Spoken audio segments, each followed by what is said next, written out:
go to www.peopleg2.com. Talent Talk centers on the topics of talent recruitment and management, leadership development, company culture, and employee engagement. These are all timely topics for CEOs, entrepreneurs, HR professionals, and business leaders. We hope that as you tune in to listen each week, whether to the live broadcast or to the podcast on iTunes or iHeartRadio, that you hear something you can take away that will help you grow and impact your career in a positive way. And now, here's the host of the Talent Talk radio show, the founder and CEO of People G2, Chris Dyer. Hey, good afternoon. Happy Tuesday. Welcome to Talent Talk. If you're happening to tune in live or watching us live, welcome.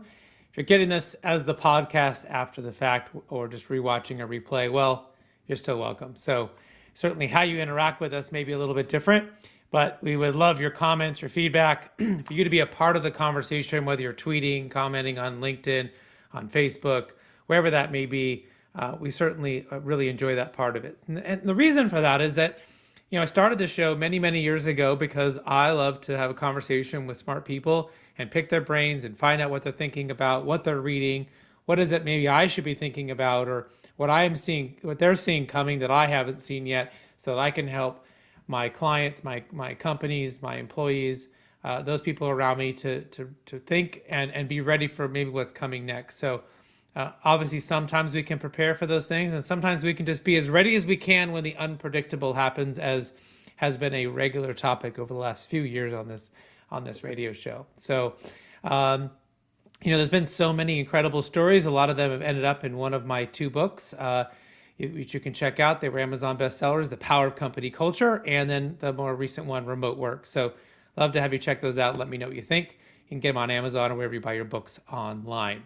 Now, Talent Talk is live every Tuesday, 1 p.m. Pacific Standard Time, but we do push it out to iTunes and Stitcher and Spotify and all those places. And of course, if you're watching us live or you want to watch us live on LinkedIn, YouTube, Twitter, or Facebook, just find me on there and subscribe or connect with me, and then you'll usually get a little alert letting you know when we've gone live, so you don't ever miss a show. But a big thank you to everyone who's helped us make that part of the show kind of an expansion of where we are sending the message out there. Now, my guest today, first guest will be CEO, business owner, executive, entrepreneur, Gary Frey of BGW CPA. And then we'll bring in Jon Darbyshire of Smart Suite. He's a founder and CEO. But let's go ahead and bring in my first guest. Gary is as a connector, a MacGyver, and a confidant for CEOs, as well as the co-host of Anything But Typical podcast, featuring behind-the-scenes stories of ripple-making entrepreneurs to encourage others. Gary has served as president of 4 successful companies, including bizjournals.com, a business news portal, which he helped transform from a 3-person organization to a $100 million company. Wow, I'm going to be excited to kind of dig into that one. And he has held executive positions in 2 Fortune 100 companies and so much more. But let's go ahead and bring him into the show. Welcome, Gary. Hey, it's good to be with you. Thanks, Chris. Yeah. So how does it feel when someone sort of, spouts off some of your accomplishments? I know I generally kind of want to hide under the desk until they finish. I don't know how you feel when you kind of, you do a lot of cool things and then people start actually putting them in a list. I don't know if you feel happy or do you feel like you want to hide for a minute? Well, it's funny because I know the backstory on all of those things, and some of them have some really ugliness to them. So if people only knew. Yeah, it's like, oh man, if you want to just talk about the tale of woe, I could go there deep and long, but it's a blessing to be able to look back 59 years of life on this planet and things that I've learned along the way, working for some really great people, working with some great people, and working for some really ne'er-do-wells that I've learned a lot from too.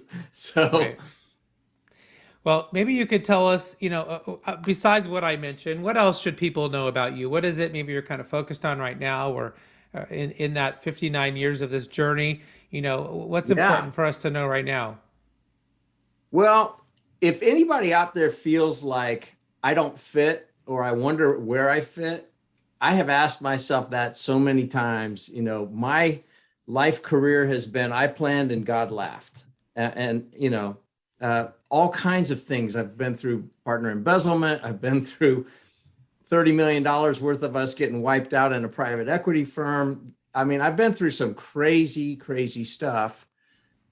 And what I've learned is, we can plan, but we better get really grounded on what's important, because these other plans can vaporize like that. And it's great when they happen, but the journey really is important. Finding gratitude in the middle of it, and even in the dark times, especially in the dark times, I think has been foundational for me, for sure. Right. Well, what are maybe, so it sounds like you've been through, hard times, you've been through good times, you've had successes and failures, and certainly it feels like to a lot of people that today's business landscape is more different now than maybe it ever has been in their time on this earth, right? Maybe this might be parallel to some other moments in history, maybe when the wheel was invented, or maybe when the internet was invented, or smartphones started, or this is other iterations post World War II, right? I mean, there was some big moments in history when work changed. So, what are maybe some of the attributes of successful leaders for today's landscape?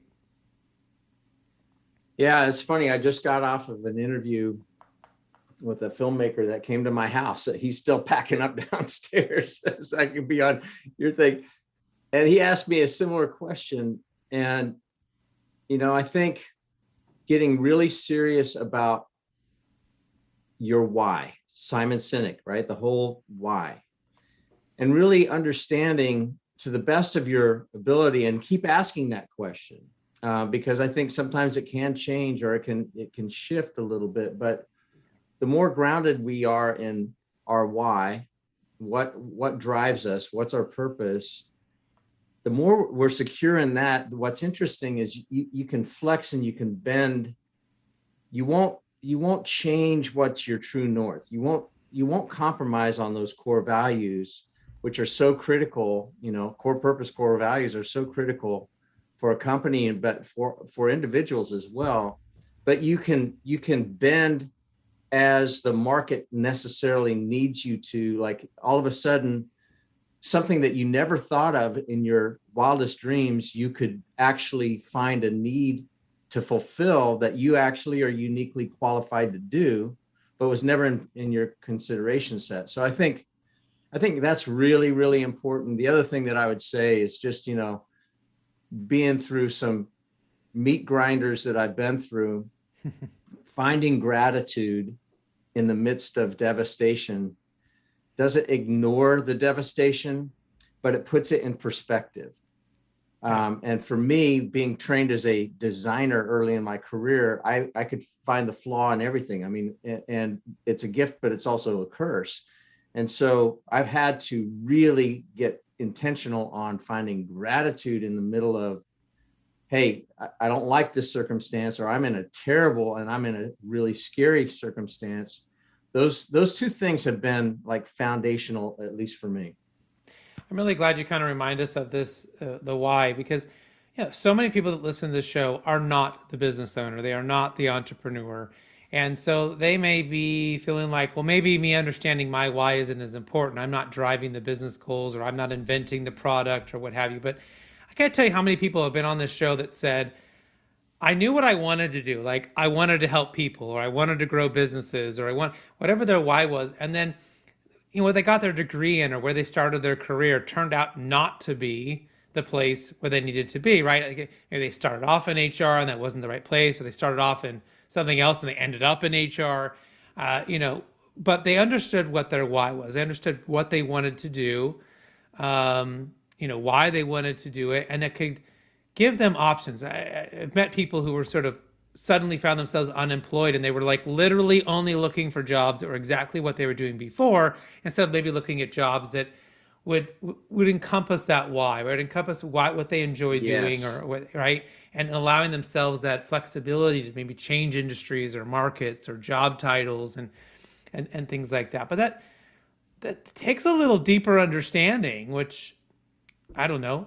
Probably we all should have a college course, which is like finding your why. You should spend all semester figuring that out, right? Because I don't think anyone really makes people do that until they're forced to do it, or maybe they had Yeah. a really unique experience, early in their career that helped them define it. Do you think that's a struggle for people to have gone through that exercise or have been Oh, I exposed to think that idea? so. Yeah. And, like what you said, I was forced into it. You know, I hadn't really thought much about my why. I mean, I had a pretty strong moral compass. I wanted to raise my wife and kids and I was building an ad agency, and I was very, very clear about the kind of ad agency we were building. Fallon McElligott, one of the guys that founded it, was my mentor. I'm like, that's what we're going to do. Well, I catch my partner on my first turnaround with his hand in the cookie jar twice, and I had to leave my own company. It had my name on the door, or because I either destroy this guy, and everybody in Wichita, Kansas knew him. He had been the head of corporate communications for Cessna Aircraft, and he was 20 years my senior. Everybody in town knew him, and he was a good guy. He just made some bad choices. Or I destroy my name by going across the street, taking this really cool thing that we built with all the people that I hired across the street. And if I don't blow his cover, I've just sullied my name. Well, at 32, that's a pretty hard lesson to learn. And I'm a college dropout, 2 years of college. And so I'm a designer. I would have never in my wildest dreams thought, oh, I'm going to be coaching CEOs, or that I'm going to run companies or turn around companies that I had no industry experience whatsoever. I mean, bizjournals.com. First of all, I was like, I kept telling them when they were trying to hire me to be president of this thing, I'm like, one, I don't know the publishing industry at all. And by two, I'm not a tech guy. This is in late 1999. And the .com, thing is going crazy. It hadn't burst yet, but they're like, no. And they actually helped me because they said, hey, we need these three things that we know you have. What? And I kept trying to talk them out. No. You understand how to build a business from scratch. I had to rebuild that first one.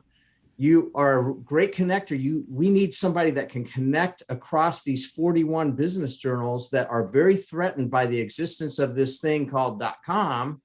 And they think they're going by the way of the dodo bird. So we need a bridge builder. And then we need somebody that understands branding and can rebrand this thing, because it was called amcity.com for americancity.com. Nobody knew what American City was other than a holding company. And so you got to find a name that actually works with companies that, some of our papers were called like the Atlanta Business Chronicle, well, the Charlotte Business Journal. So we had, what's that going to work? And so they're the ones that were identifying things that I was actually good at and convincing me that I need to do that. Cause that was like, I was defining myself as a marketing guy. Right. So sometimes we have to get drug into it. But, because of that, and because of the fact that, I took a job after my sophomore year in college, an internship that turned into a full-time offer, and it made me forego a college scholarship. That was a big albatross always hanging around my neck, quite frankly. And, so I defined myself early on as a college dropout that was good at design, and I could do these things. Or, oh, hey, I can go run an ad agency, but blinders, like blinders. And Right. People had to kind of drag me into it because they saw things that were innate that I love to do. They helped me. It wasn't like Gary was so smart, he went and figured it out. But one of the things that I did early on, I did a T-chart. And I call it Thrive Wither. And I take every CEO and their management team through it. And I've taken our entire company of about 80 people through it. And it's a 30-minute exercise. It's really simple. T-chart, split the paper vertically. On the top left side, write Thrive. On the top right side, write Wither. On the Thrive side, just write all the stuff that makes you come alive. situations, the environments, variety, lack of variety, etc. All just stream of consciousness. And then on the right side, right, the stuff that makes you wither. And so what I found in high growth companies is a lot of times people get stuck in the wither column because they're really good at that, but they wear out and they don't like doing it, but nobody knows until they either blow out, or if it's the CEO, they're burned out. And so it applies to everybody. So I think that's a really practical thing that, I had to do by necessity on myself in 1993 and 94. And, so anyway. I know it's a great breakdown. And I imagine, that creates the awareness, right? So someone can be aware of where do I thrive? Where do I wither? And we've talked about it here on the show. It could be your strengths and your weaknesses. It could be what gives you energy, what drains you. I mean, there's some same thing. Synonyms here. And certainly, I think it's about figuring out what gives you energy and trying to focus your energy there as much as you can. And ultimately, what's awesome is there's a lot of other people around you that take that wither list and go, but that stuff makes me energized. Like I like, yes, right? I love spreadsheets exactly. And I love creating budgets. And I'm like, gag me or push me off the edge of a short plank. But you like that, cool, go do over there and do that. So how do we take that exercise and turn it into reality? Is that having good coaching? Is that having good mentors? Like, what does it look like going from this realization point to actually putting it into practice? Yeah. So here's how I do it with teams. And like I said, I started with our management team, and we're about 80 people, so it's not a huge company. And then we've worked it down next year and then down to everybody. And, the first thing is the self-realization of, oh, wow. And I did this with one of my colleagues who works for me right now. And early when I came on to that, into the company, I was hearing all the chatter about where they're failing and blah, blah, blah, blah. So I found out, I had her do Thrive with her, and I found out the stuff that she was getting just chattered up about were things that she hated doing. And so she wasn't going to be very good at those. And I said, listen, I'm not looking to be the next chief marketing officer. I've done that. I've punched that card. I don't want to do that. But some of the things that you don't like to do, I enjoy, and that would be playtime. I don't get paid for that. I get paid to bring in business. And that's how my comp is set up. But I'm like, that's playtime for me. I'd be happy to do that. She said, you would do that? And I said, yeah, because I need you in these areas, the stuff that makes you come alive. I have never heard one peep from anybody else since then. And we do a thing called Standout 2.0. Marcus Buckingham, who started StrengthsFinder with Clifton, he started his own thing called Standout 2.0, and ADP ended up buying it. And one of the frustrating things that I've seen in all of those personality assessments is, what do you do with it after, like, oh, I'm a this and you're a that, and you want to be talked to like this, and I want you to talk to me like that. Then it just breaks down. Well, they have an app that does a daily or a weekly pulse, and you ask 6 questions. Did I use my strengths? Did I, contribute on a high, strongly agree to strongly disagree? Did my supervisor check in with me? Yes, no. What did I love to do? They use the terminology of love and loathe versus thrive and wither. I'm like, well, there's nothing new under the sun. Solomon said that thousands of years ago. So, and it's so true. But then you list what your priorities are, and then, hey, by the way, I need some help from you, from my supervisor, and that goes, and it's a weekly pulse. And then we do quarterly engagement pulses as well, anonymously. But those kind of things have been so fundamental, especially in this, remote work environment of 2 weeks to slow the, curve, and we're almost 2 years into it. There's no way we could have pivoted as hard as we did and kept the culture. Now, I would say the culture has suffered a little bit, quite frankly, not being in the office all the time. But I don't think that we could have survived and thrived, quite frankly, because we've continued to grow in the middle of the last 2 years when we had to go remote. Had we not instituted this, we instituted it in January of 2020. So we had a couple months runway. Yeah. That is important. And you said something that was really important where, gosh, I hate spreadsheets, whatever. I've done that. I've married that Thrive Wither with management teams on function accountability charts. So Vern Harnish, Traction does the same thing. I mean, it's all the same kind of stuff. What are the functions? Who's got ultimate responsibility?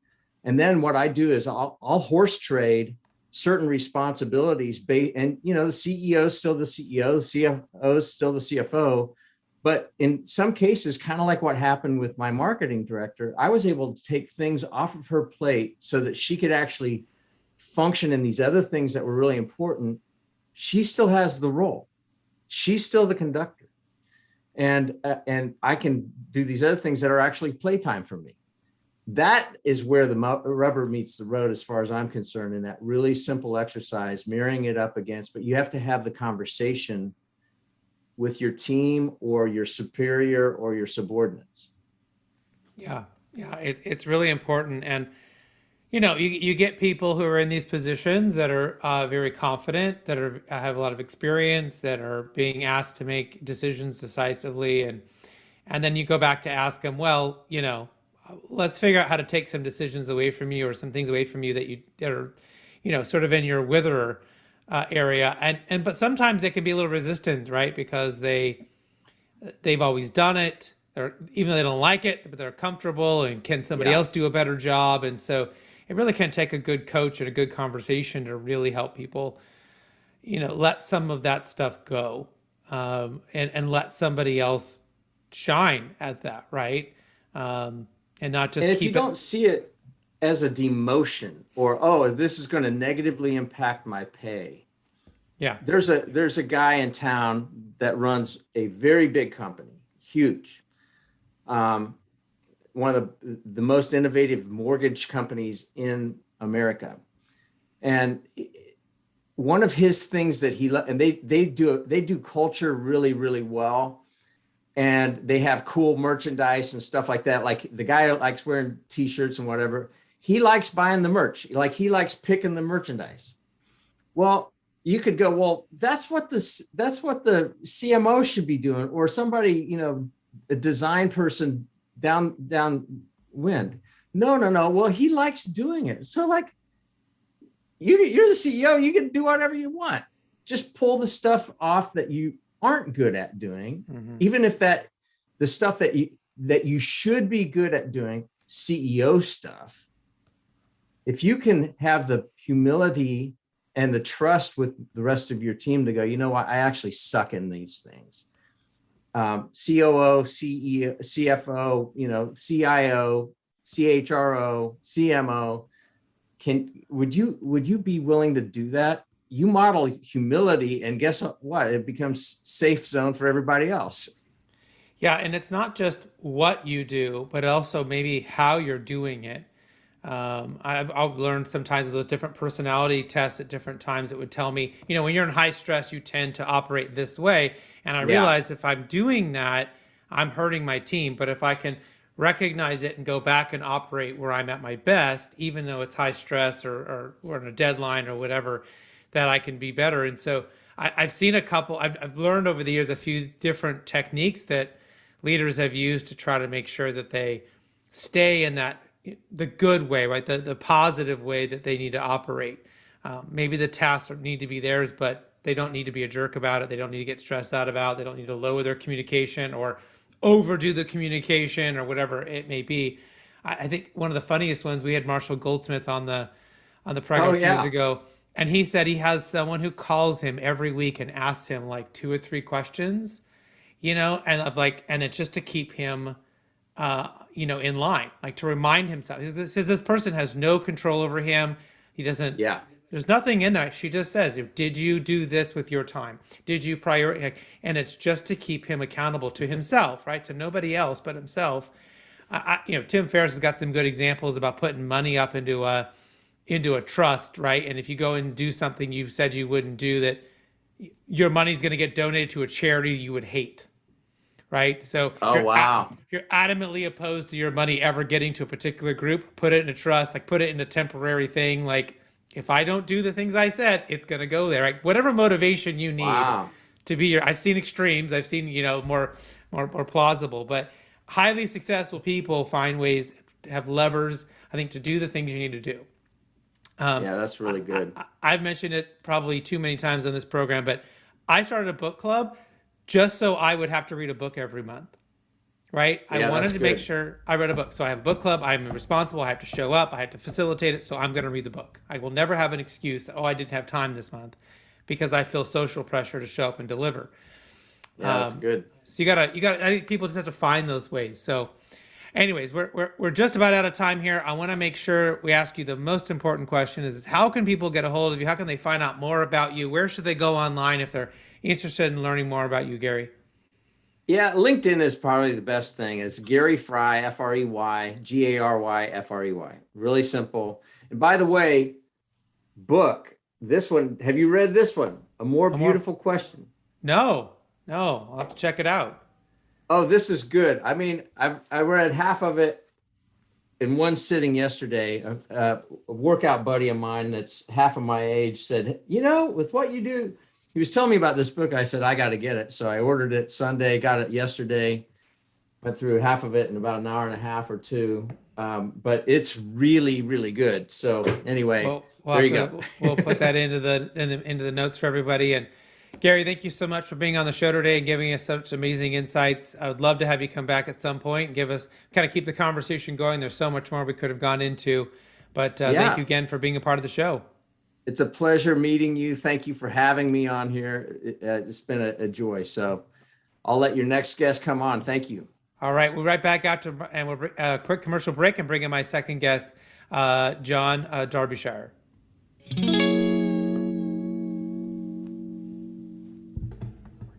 Imagine buying a newspaper and discovering that the news you're reading is 6 months old. There isn't much that stays the same for 6 months, and the same thing goes for background checks.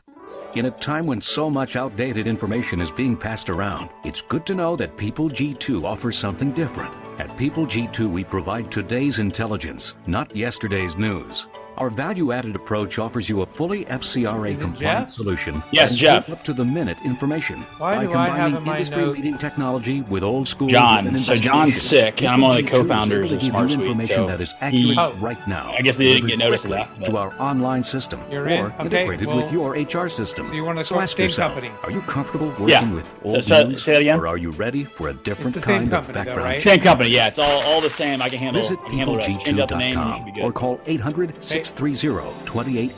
That's 800-630-2880 Sorry, I thought they would have or sent that change over to peopleg2.com. them. I just showed up when they told me to. Welcome back to the Talent Talk Radio Show. In case you missed my first guest, you can check out Gary's interview on our podcast. We'll turn it in, or you can find us online, iTunes and LinkedIn, wherever you go. The live video of this is there. So we have a little small change in programming, which we will adjust to, no problem. But our next guest is not Jon Darbyshire, but instead we're going to bring in, from the same company, we're going to bring in Jeff Glasgow. He's one of the founders of SmartSuite. And we're really excited to have him in here today. So Jeff, welcome to the show, sir.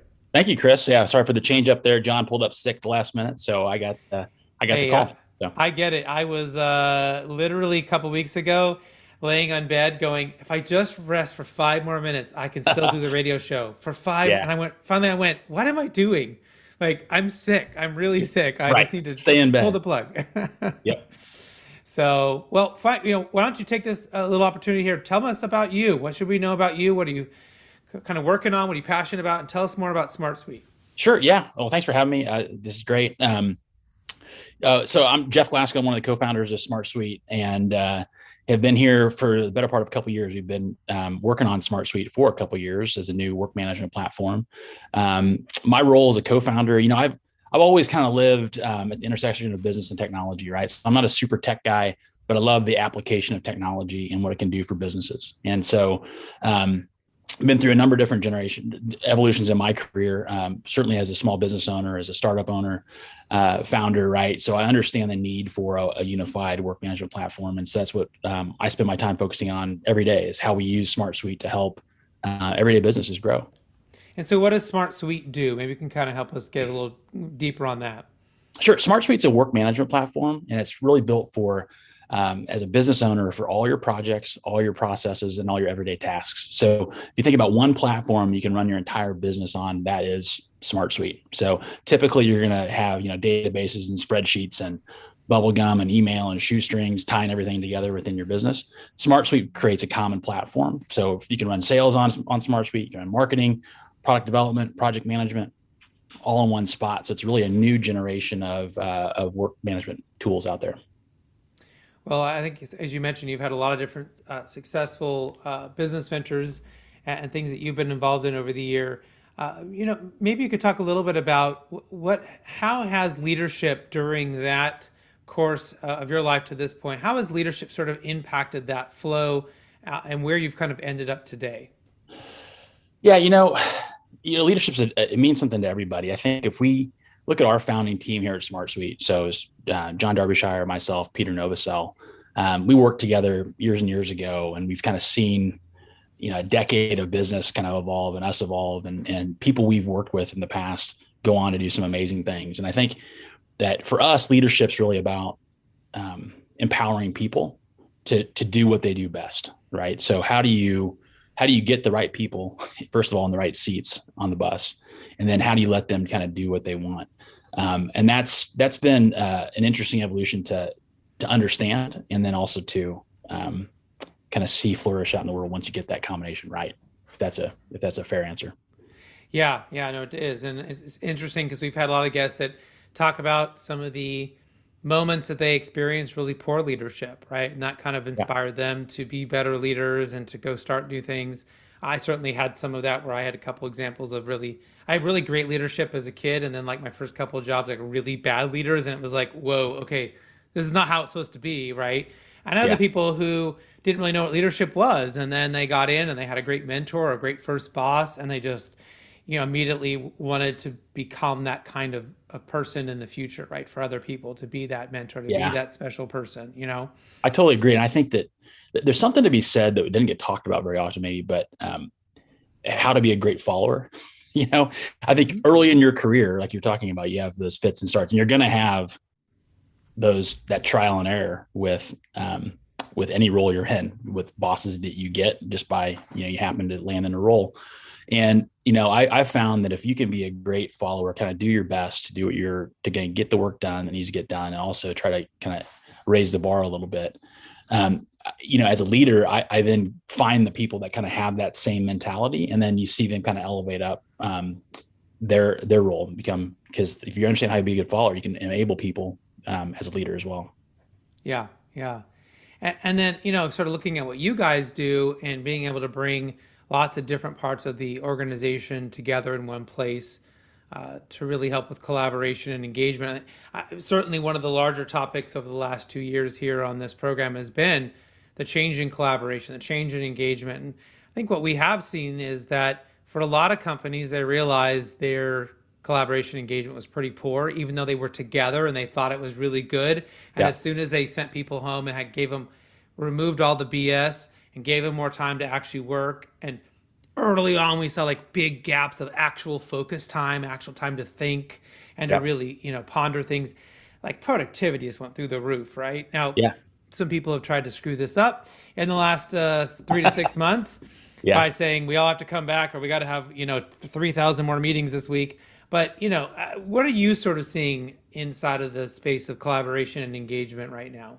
Yeah, I mean, everything you said, I agree with, and it is a dynamic space for sure. We started this company 100% remote, and so we happened to kind of start in conjunction with the pandemic as well. So it's like we had this we were participating in this mass scale experiment, and I think I tend to agree with everything you just said on the productivity levels and cutting out the BS meetings. And I think one of the things that is challenging is how do you build culture in that setting? All right. So some of the cultural things of how do you connect? How do you share ideas? How do you build the culture that's in the cracks between meetings in the workplace, where you're sitting around shooting the breeze a little bit, getting to know people.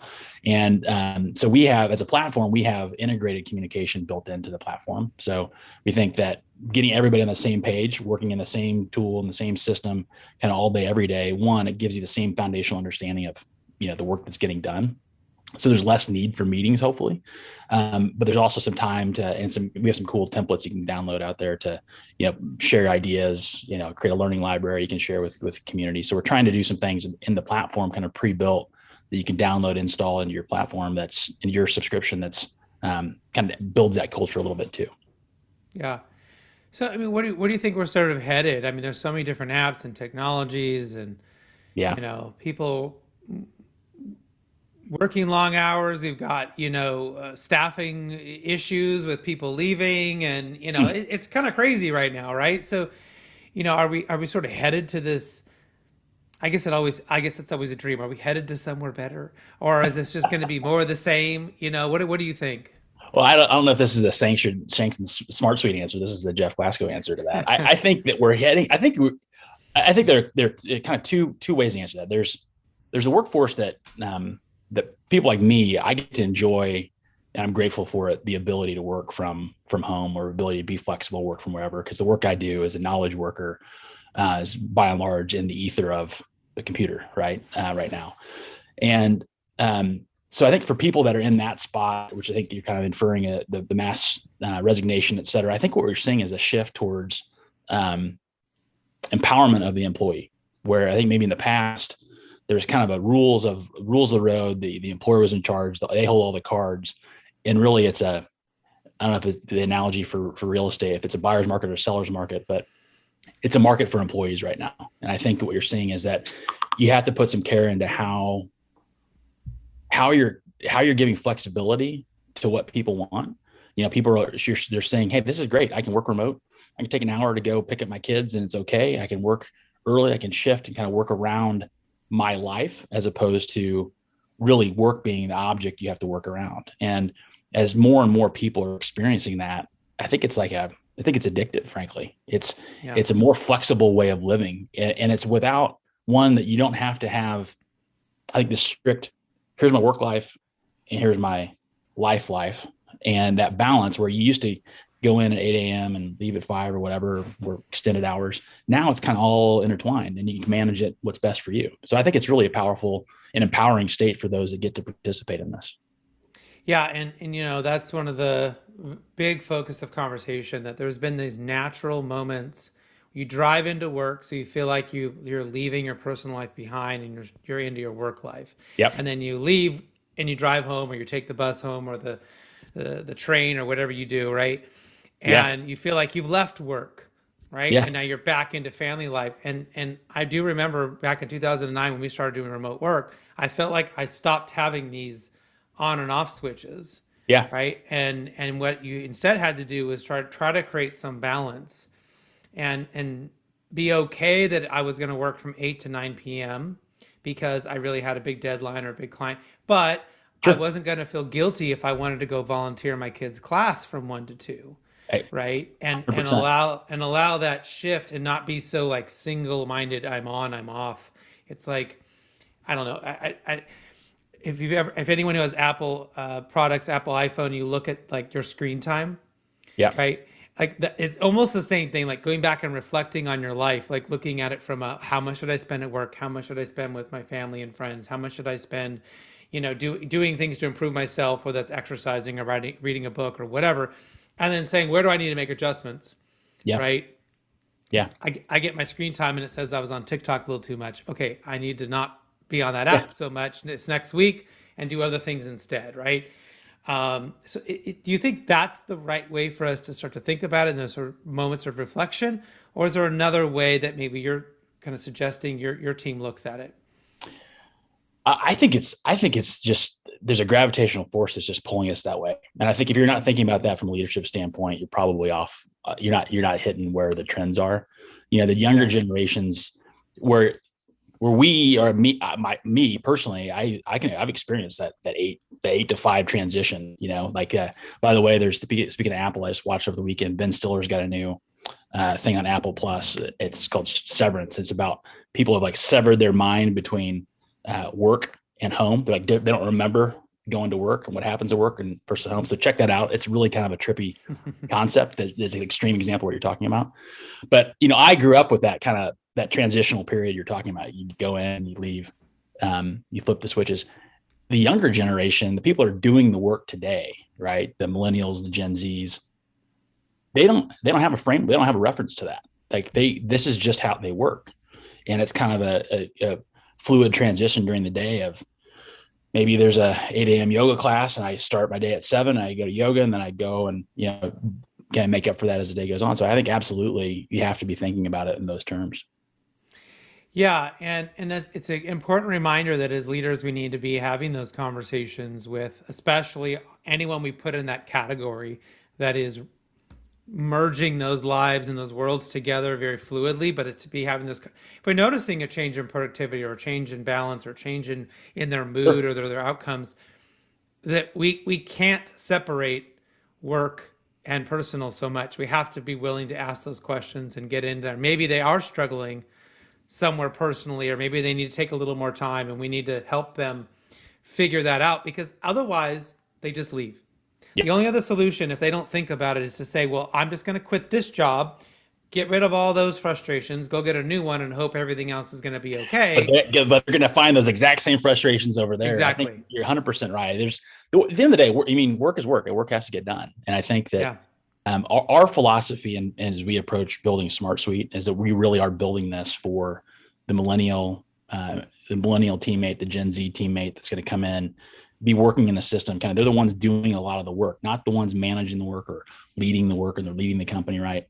And so how do we make it easy for them, easy for us to understand the work that needs to be done and how it gets done, right? So we can help with the work side of that, and we can balance things a little bit more effectively on a per employee basis. That's kind of the vision we have for Smart Suite. Yeah. And so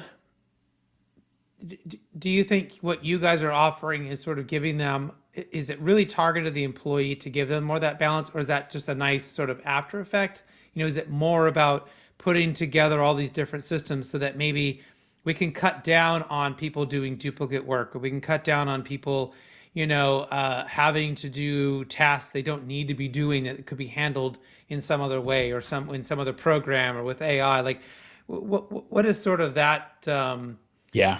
What do you think? I think that there's a cause and effect to that. I think our belief is that we want to combine all of those things so there's less swivel chairing between systems and less friction in just the process. Like everyday stuff that can be automated, let's automate it. Let's make it easy. Let's put it on one space, right? The effect of that, and we see this because we use our product exclusively at Smart Suite. So the only system we use in Smart Suite is Smart Suite. And so the effect of that is really you have more time to focus on what's important, and we can kind of balance things a little bit more effectively.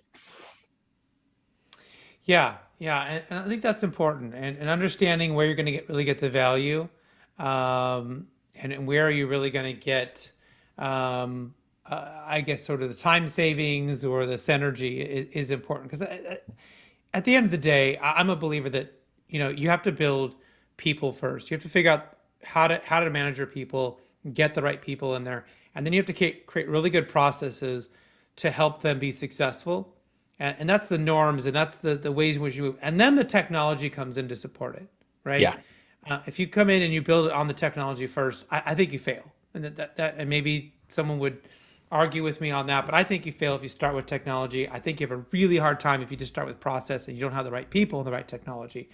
All the great businesses I know have had great people there at the start, right? That are really pioneering that vision, or that expertise or that invention or whatever it may be, and then bringing in the right people to help them. Yeah, I completely agree with you, Chris. I mean, I think about business capability. When you're building a business, before, as you're building something, you need to go sell something, right? You don't have the capability to go sell. All of a sudden you want to hire a sales manager, then you begin to build processes, then use a system to run those processes. So it's kind of the trifecta of a capability is the people, the processes, and the systems.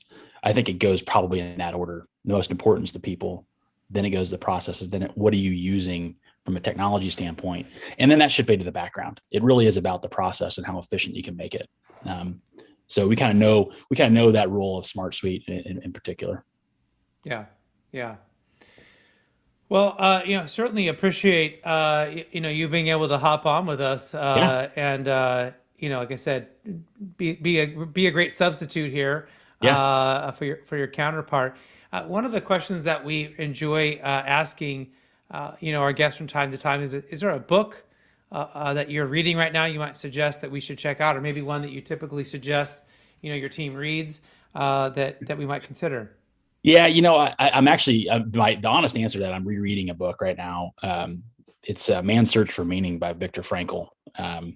If you've ever heard of that or read that, it's a pretty intense book. It's about kind of deep in the psychology of just human psychology and human mind.